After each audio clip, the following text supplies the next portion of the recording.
How you guys doing? Good. Saquon, obviously this is a very deep draft class. Just curious, what do you view as your strengths? Some of my strengths that I think that I'm a versatile player. I think I showed on film that I can run the ball, I can run in between tackles, outside tackles, I can catch the ball out the backfield, I can pass block, even can play some special teams, and that's something that I try to continue to grow in my game and continue to be a complete player. Saquon, you had a lot of runs in your career that were big-time plays. Where does the Rose Bowl run, I think long touchdown run, kind of rank in your memory? What else do you remember about that day and that game? Oh yeah, the Rose Bowl game was amazing. The Rose Bowl just did a great job with both teams. The whole week was fantastic. It was an awesome time. And yeah, that run was a special run, especially because of the significance of the game and the history behind the Rose Bowl. So that run was definitely one of my favorite runs I ever had. But obviously, it don't really matter because at the end of the day, we didn't win that game. So it would have been more special if we had came out with a W. Saquon, did you come in a little pick in the draft in the 4th overall pick? What are your thoughts on going to the Browns if they were to take you either? That would be awesome. Any team that want to draft me and that's blessing me with the opportunity to play for their franchise is a blessing to me. You know, you grow up as a little kid dreaming of playing the NFL, and you have the opportunity, and the team's gonna pick you. So if it's the Browns, if it's the Giants, or wherever I get drafted, I'm gonna come in with my head low and ready to work. Would you want that challenge of trying to turn a team around that's won one game in 2 years? Oh yeah, that's awesome. Something bigger than you. If you go to a team like that, and obviously they had some rough years, but I think they're a couple pieces away. They do have a lot of young talent, and bringing in a new offensive coordinator. They are a good team. If you look at the schedule, obviously they won one game, but they were in a lot of games. So you want to be part of something like that. That's something bigger than yourself. That's something that you leave a legacy, being part of something special.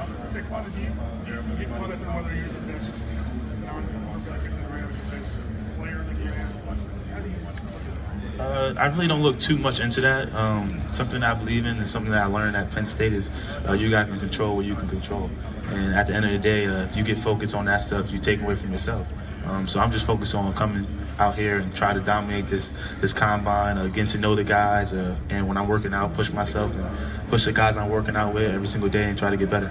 Saquon, did you come in a little heavier or what? No, I wouldn't think so. I was good, eating a lot of food. With a lot of teams not really moving, I guess you could say I weighed a little heavier than what I usually do, but I weighed in at 232.6 when I look down, and that's something that I feel comfortable playing at and feel comfortable running. Can you say that one more time? My running style is, like I said, I try to be a versatile player. I'm very confident in myself. I feel like whether the ball's on the 99-yard line or the 1-yard line, I can find a way to get in the end zone, and I can do it all. I feel like I can go over top of you. I can beat you with speed. I can beat you with some wiggle. I can run through you. That's something that I continue to try to prove on every single day too. Back at Penn State, Coach Hubb challenged us to have a tool belt and challenged us to try to develop your tool belt, and that's why I watch film from a lot of great backs like the Bells, the Gurleys, the Elliots, and try to take part of the game and add it to mine.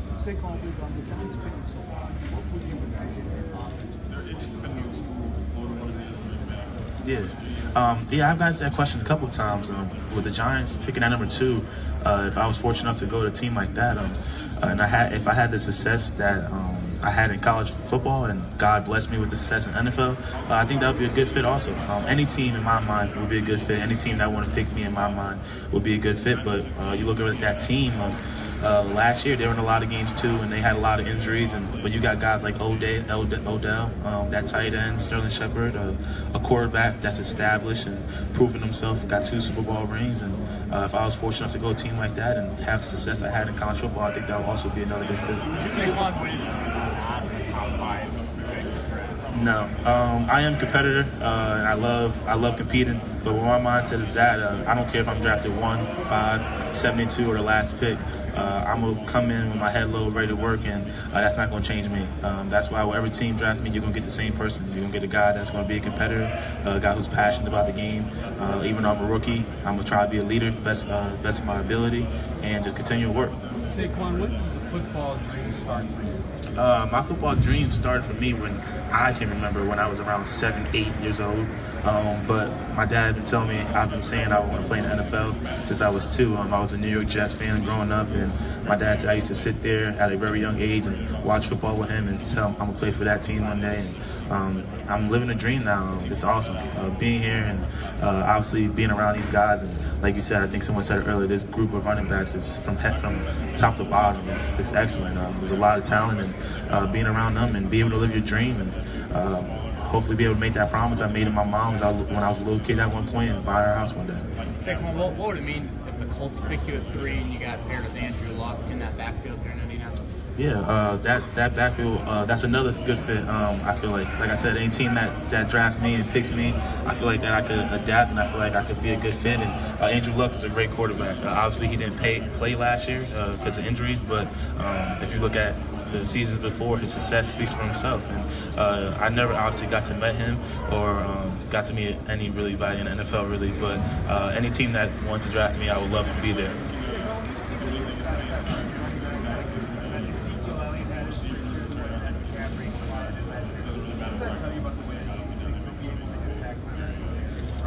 It gives you confidence. It gives you a lot of confidence, especially Ezekiel Elliott. A guy like Ezekiel Elliott, he's very talented and arguably top 5. You could argue #1 running back in the NFL, and he came from the same division, the same conference I came from in the Big Ten, and he had a lot of success in the Big Ten, and I was able to have a lot of success in the Big Ten, and his game was able to translate to the next level, and I hope the same for mine. The Jets drafted me. Yes, I am. I was a Jets fan growing up, but right now you're kind of neutral.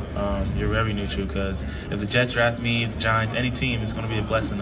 No matter what team drafts you, you're never going to forget that moment, the time when your name get called and you walk up on that stage and you you pick up that jersey, and that's something that everyone here has dreamed about since they was a little kid. And any team drafting is going to be special. It's going to be a special moment in my life, and I'm definitely looking forward to it. When you were a kid, who were some of the people that you liked watching run, and who were some of the people you model your game after? Some of the people that I liked watching run when I was younger. Obviously, I wasn't I was alive for his last 2 years, but I wasn't old enough to watch him run. Barry Sanders.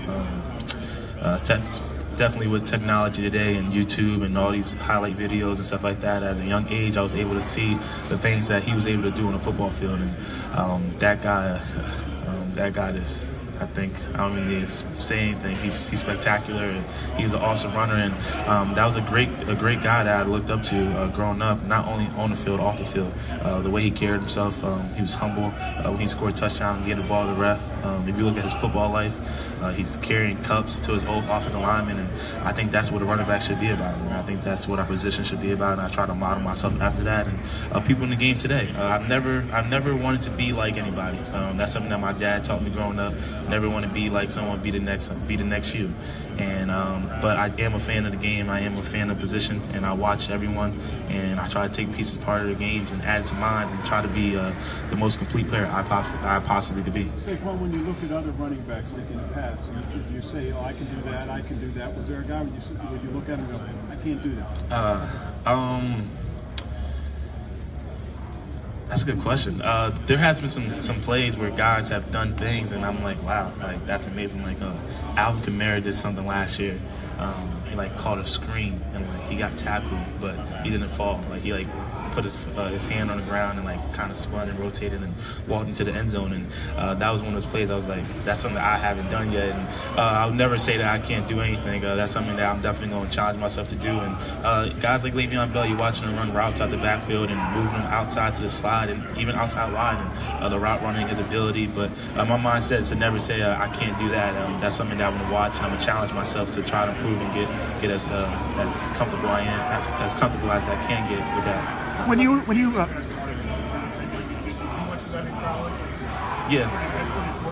Yes, sir. Pass protection is definitely important at this level, and you want to be a complete back, and you want to be a back that's on the field for all 3 downs, and that's something that I had to do at college. My freshman year, I definitely did struggle with that a lot. I'm not where I want to be, obviously. I'm not satisfied with any part of my game, and that's something that I look forward to grow to. But I did have to do that, and my coach that I had at college, Coach Huff did an unbelievable job with growing me and developing me as a better player. I think obviously the God-given talent was there, but he helped shape me mentally also. Seeing the field, seeing the game, seeing defensive schemes and safety rotations and tendencies and what to look for. And I definitely grew from my freshman year into my junior year now, and that's something that I look forward to and a challenge I'm looking forward to take on the next level. When you chose Penn State, they were at a different state than they are now as a program. Do you take pride in what you accomplished, and is Trace McSorley the next guy to kind of assume your mantle as the face of the program? Yeah, when I first of all, I never viewed myself as a face of Penn State, and I think there's multiple guys at that university that did an unbelievable job. Even guys before the last 2 great years we had. Keeping that program and keeping that university intact. Obviously, after everything happened, Bill O'Brien came through and he did an unbelievable job. And a lot of those guys were walk-ons. And Christian Hackenberg came, and Christian Hackenberg did a great job and set the standard and set the standard and made you want to come to a school like that. You know, obviously, like when he asked the question about the Browns earlier, it's something bigger than yourself. You want to be part of something bigger than yourself. And even though unfortunately we weren't able to win a national championship, we were able to get a Big Ten championship and help get that thing turned around, and that's bigger than yourself. But that's something that you leave a legacy and people are going to talk about for a long time to come. Saquon, what do you have to prove this week? What do you have to prove?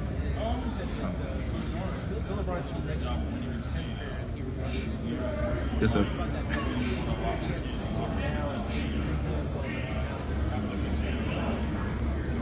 I have not been able to meet OB here, but yeah, when I was in 10th grade, I went up there for. I was 11th grade actually, I think. I went up there for the Michigan-Penn State game, and it went into like 4 overtimes, and it's one of the greatest games ever played at Beaver Stadium. And at the time, it's Bill O'Brien. He's still Bill O'Brien. I'm nervous to meet him in the office, and I watch. Obviously, I was a Jets fan, and see what he did with the Patriots, and it was just at that moment like, wow, I'm really meeting Bill O'Brien. And I was fortunate enough to meet him and did something to impress him, because the following week he offered me a scholarship, and I'm grateful for him. And he's the first person from Penn State to offer me.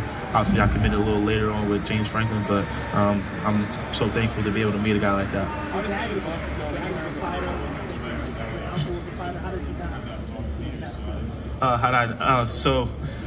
Yeah, my uncle I ran was a 3-time champ in 3 different weight classes. That's a special accomplishment. My dad was a boxer too, made it to the Golden Gloves, kind of threw a punch, messed up his shoulder, didn't have the right money, I guess you could say, to fix himself. But I did box a little bit growing up, but I just love football.